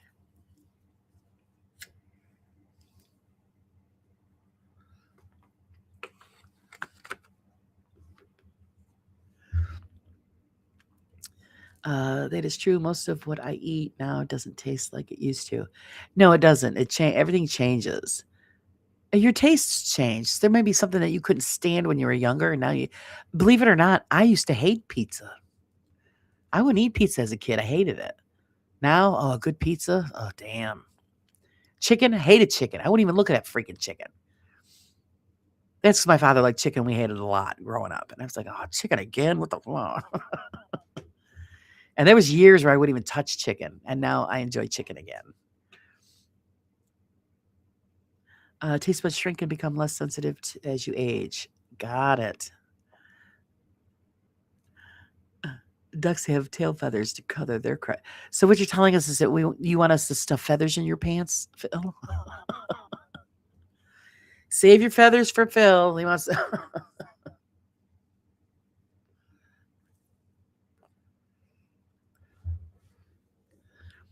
Yeah, that's what I was telling. Yeah, that's the name of it. Duluth Trading. Yep. That's what I was telling my son. You need to shop there because they have the extra inch on the clothing and stuff to cover up the plumber's crack. The pants with the more area in the crotch area for people that have a larger back end and need to crouch down. I mean, my son spends a lot of money on it, the clothing, because of where he works. And then when it gets worn out, just crouch down to weld something under a truck, and there goes the crotch of the pants. I did a lot of sewing. And then someone would say, oh, it's just a shredded. It's too bad. I can't save it. You got to throw it out. I said, unless you want a big patch on your crotch.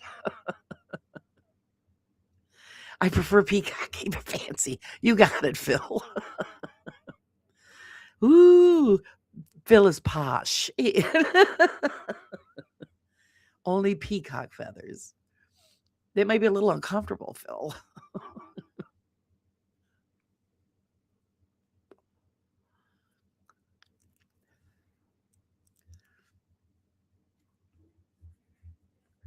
And see, this is where they get you by the balls with these clothing shops, because they know that you need the more comfortable clothes.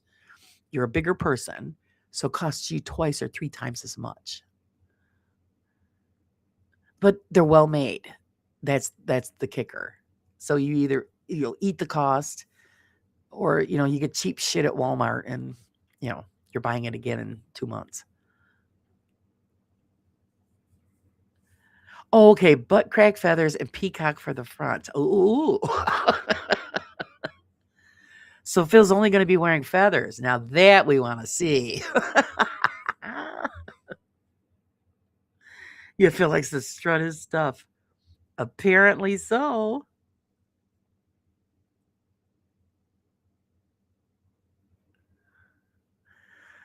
See, also, a lot of people discovered that they just didn't like the way their parents prepared certain foods when they started cooking for themselves. Yeah, that's the thing, the beauty of it, you know? Like I said, my poor husband, my mother-in-law boiled everything. It was disgusting. And I said, you have no palate whatsoever. None. And the thing is, he's refusing to try different things.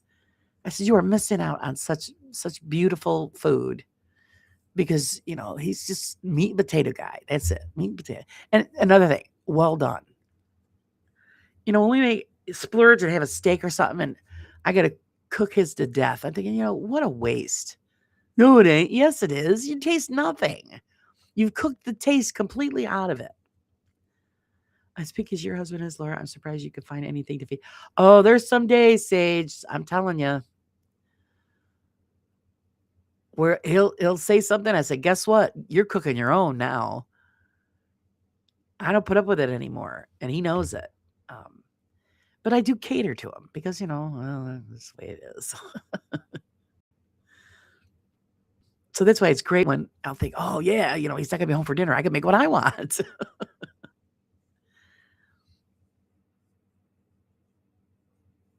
I got to go feed mom before we go. We'll lurk for a bit. Okay.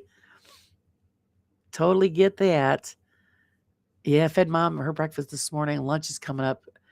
Gonna give her a little change in lunch today. You know, I feel bad because my father always feeds her the same thing. I'll say, Dad, you know, we got to change it up. Would you want to eat the same shit every day? No. So today I'm going to surprise her with some ham salad and cottage cheese and some fresh fruit.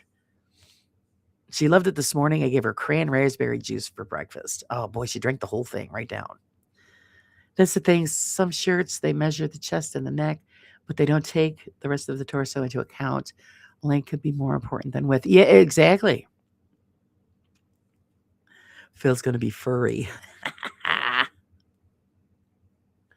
A fine feathered friend. He's going to be strutting his stuff. Do we get to take pictures, Phil? Gotta have pictures.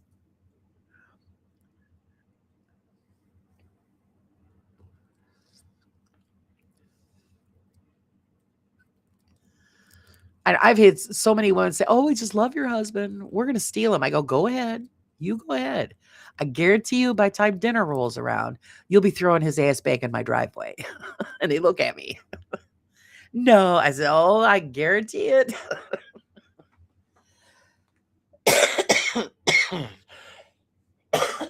I'm just used to him. And there was one time where he ticked me off. I said, that's it. I'm not cooking. I didn't cook for him for a couple of days. He regretted that one. He had a lot of sandwiches. And I said, you're going to annoy me? That's it. You cook your own damn food. That's what happens when you spoil them.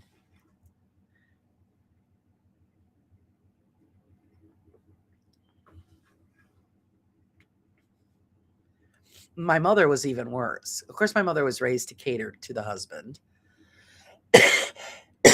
Excuse me. So my father had it like gold for 50 something years. And if he didn't like what my mother was making for dinner that night, my mother would make a whole nother dinner just for him. And I was like, whatever. I'm not doing that because my husband made that comment once. Why aren't you more like your mother? I says, well, you could just move right on over there. That solves the problem. I said, I'm sorry, I'm not doing that. You eat what I make or you make your own.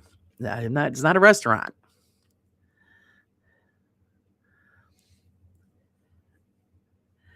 And as I've gotten older and if I don't feel good or I'm worn out, I'll just say, well, I'm not making dinner. It's fend for yourself night. And he gives me this look. That's the way it goes. Quakers and crackers, be my calendar. Yeah. You have a picture like that, Phil, and I will definitely put you in as the centerfold for the magazine. That'll give people shock. Me too. I want to see his pee duck. See what you started, Phil? Uh-oh. We know what Pinky's thinking. Uh-oh. Here.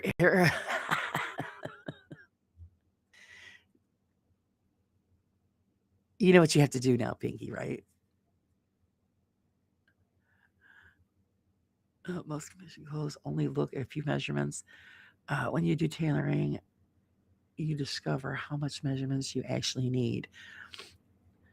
Yeah, well, most clothing is cookie cutter, unless you have the money to have custom stuff made. Tail feathers are $2.99. See the peacock for the top tier members. Yeah.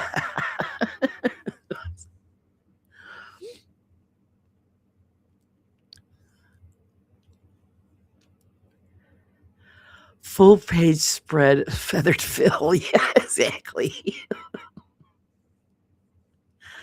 Oh, Phil, you're in so much trouble now. This is Prism. I buy oversized shirts so I could tuck them in. That's what my son does. Yeah, he buys a size larger, so he's got a little tucking room. Yeah, purple's going top tier.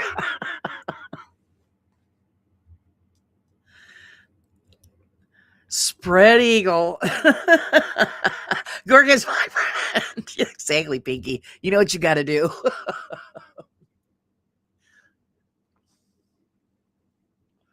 I'm working on the magazine now. Oh my God.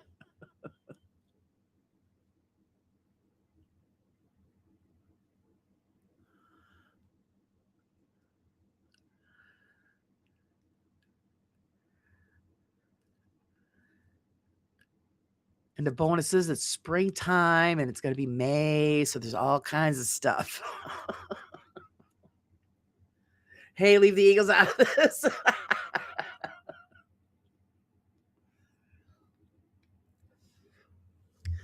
Full spread coming your way.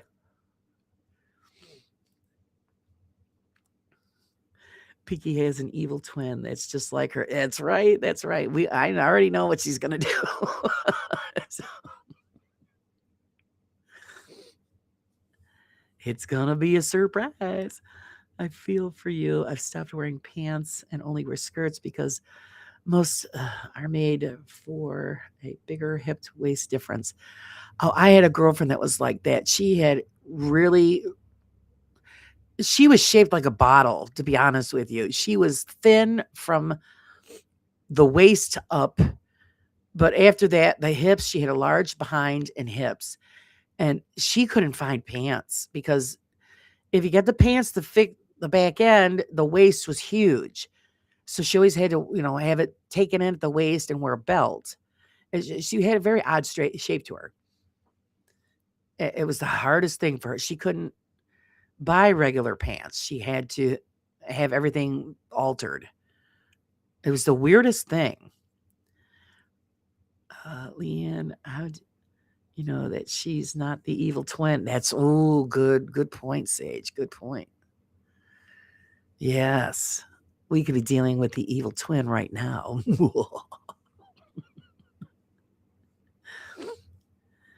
And you know what bad weather does? It stirs up all of those evil emotions and spirits and all of that. So yeah, we don't know what we're dealing with.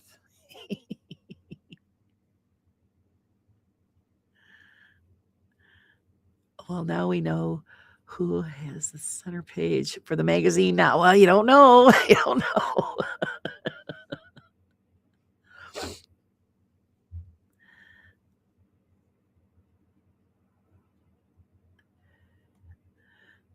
It feels like nope.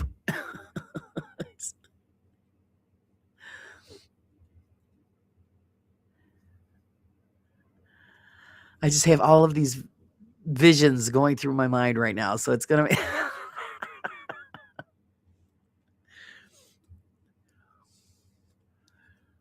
so many possibilities.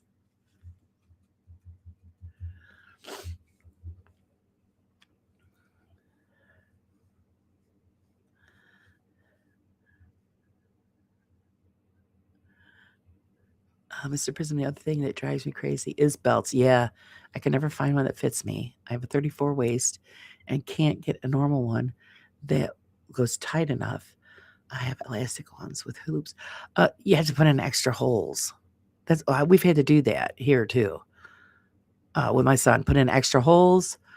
My husband just stopped wearing them altogether. What he gets now is the Velcro strips that you put through your belt loops, and it tightens the pants on each side because he gets sick and tired of trying to find something that was correct.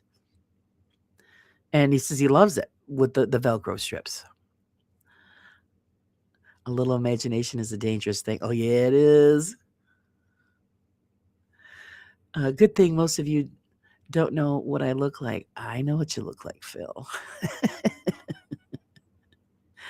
Ha ha ha ha ha. Boil, boil, toil, and trouble. That's right. The pot is stirring. What's Mom having for lunch? Miss Sage, what's she having? Anything good? Can we come over? Of course, it wouldn't save us any time because we'd have to make the trip. And by the time we got there, it would be tomorrow. And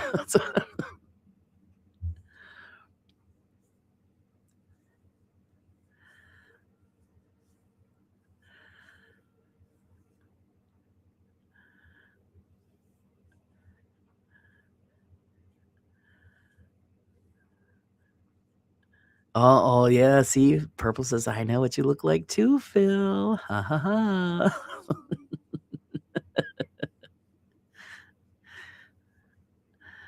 You're not safe.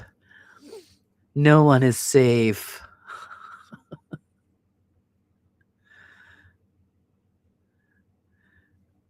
Like what Mr. Prism's spread there in March.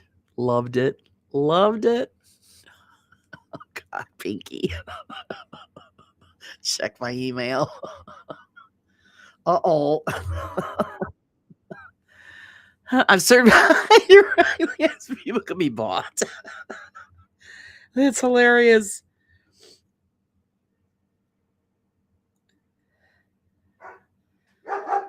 My dog's going bananas because somebody's blowing the horn.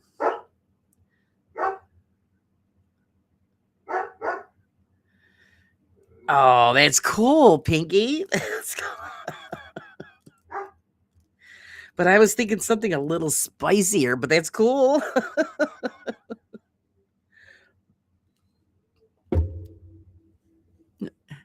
Internet is forever. Yeah, breakfast.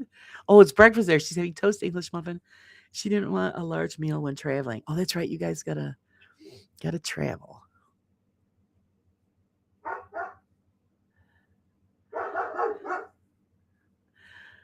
It seems like your identity has been revealed. Yeah.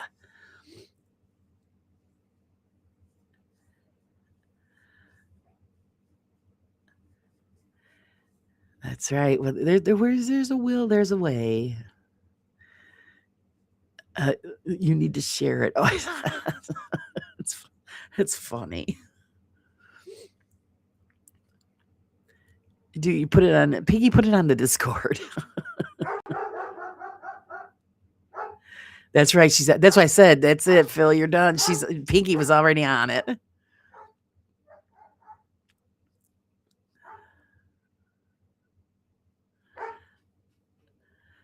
Do we get to see it? Put it on the Discord, Pinky, so everybody can see it. It's cool, but that like I was thinking a little bit more spicy. You know what I mean? You know what? It's not spicy enough for Laura. You're in trouble. You know, no, it's awesome, but I'm thinking, I'm thinking centerfold. Centerfold's got to be a little spicy. So she knows what I'm talking about.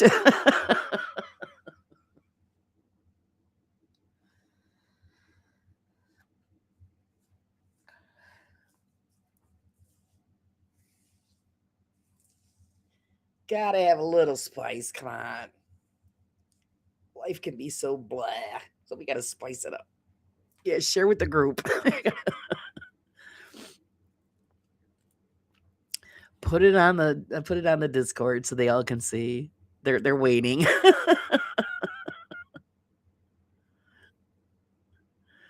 Despite I want a cut.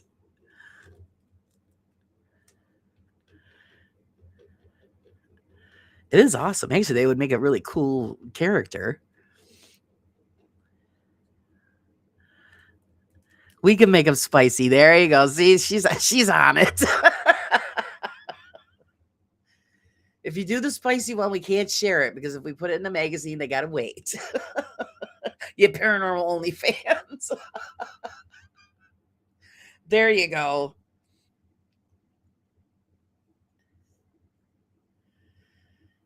You gotta sex it up. We gotta show off Phil's new physique.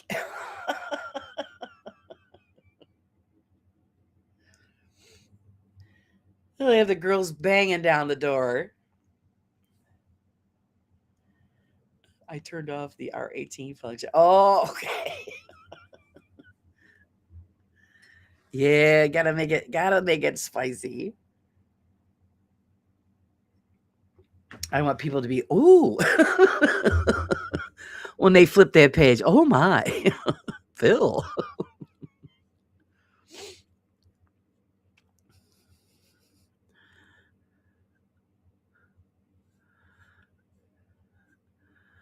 Then we'll all get in trouble because they'll have all these girls knocking down his door. We'll be blamed for turning him into a sex tiger with his peacock feathers.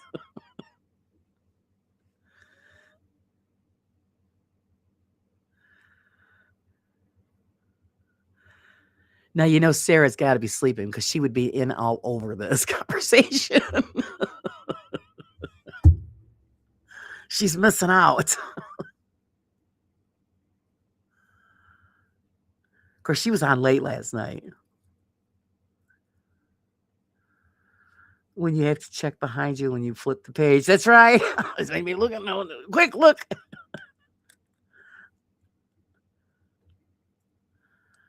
Otherwise, it keeps growling at me for making half-naked men. Hey, that's we gotta have some kind of fun.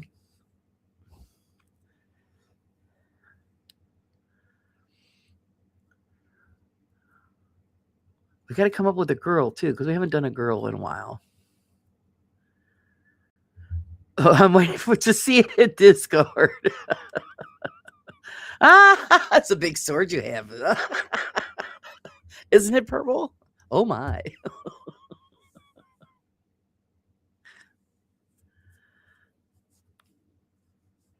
That's just funny.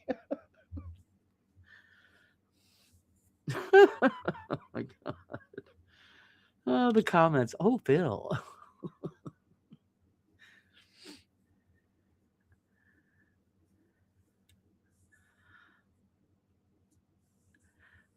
Holly's gonna send it to him. Oh yeah, the girls have already checked it all out.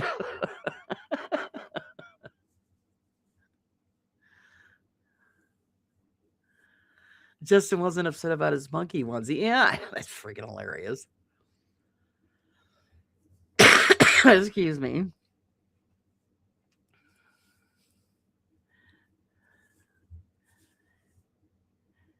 She's turned you into an action figure, Phil. That's what I'd paint.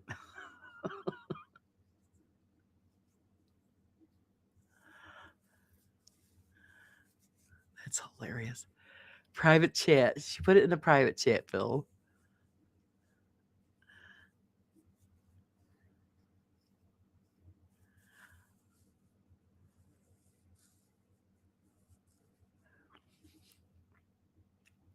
Even if that doesn't even, yeah, makes. I'm still gonna use that photo. I'm gonna put that in there anyway because it's pretty cool.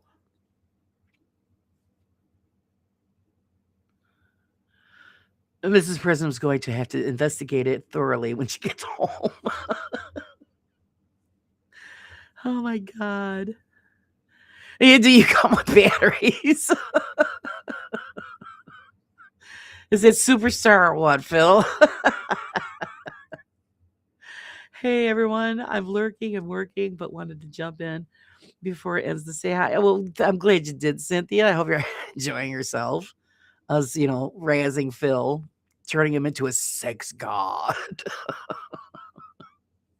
Hey, James, how's it going? Did you get your crumpet this morning, James? Yeah, Persephone's batteries. Look at that sword. Woo! Work that sword, Big Daddy. Oh my.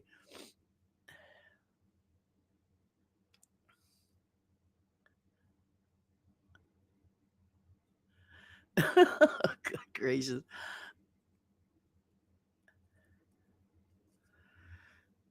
Yeah, who the hell needs batteries when you got that kind of equipment, right?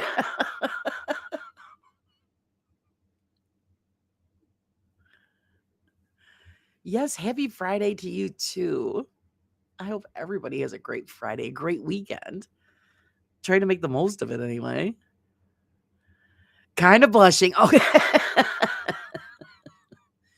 You know how to work that sword, Phil. You're just playing dumb. Oh, yeah, come on. We know what hides behind those doors. It's used for pizza, don't judge. Sure it is. We'll go with that. Uh-huh. I've been randomly bursting out laughing. I'm pretty sure everyone around thinks I've got issues. Yeah.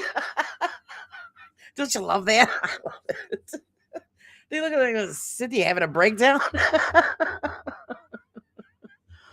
Oh my god. Yeah, you probably have a USB port, Phil. Just plug that bad boy in. And then theme music breaks out.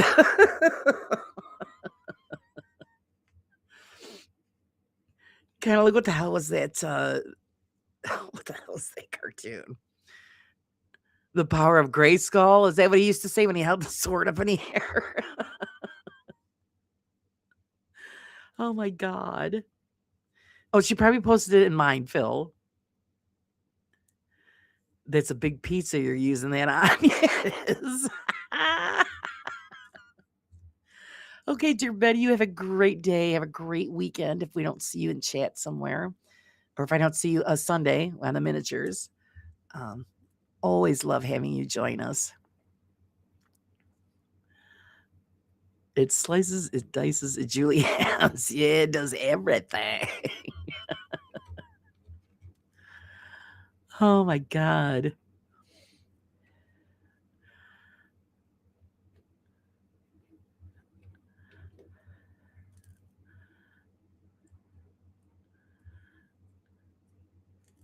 We suffer for the greater good, Wendy. Yes. We all have to make our sacrifices. It's just the way it is.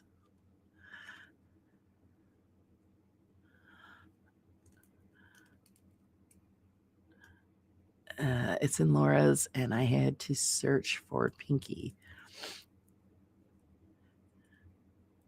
So yeah, I'll have to look. That's hilarious. Oh my god. Well, we're at the 2-hour mark, guys. You know what that means? It's lunchtime for mom. I'm glad everybody come to hang out with me this morning. It's always a pleasure, always. Even with the glitches and the crap, with YouTube and Restream. It is what it is, and we enjoyed turning Phil into our superhero sex god. So everybody get a chance, go out there and check out his big sword. And if a spicier version rolls around, you gotta wait. We're not gonna show that one. But I could just imagine what Pinky is going to do. So it's trouble with a capital T. But thanks everybody for coming and hanging out with us. Glad you enjoyed it, Roger. You enjoyed your relaxation time. Yes, thanks to all my mods. Thanks to all of you. You guys are the best. Until later, guys. You guys have a great Friday, and I'll see you when I see you. Until then, goodbye, everybody.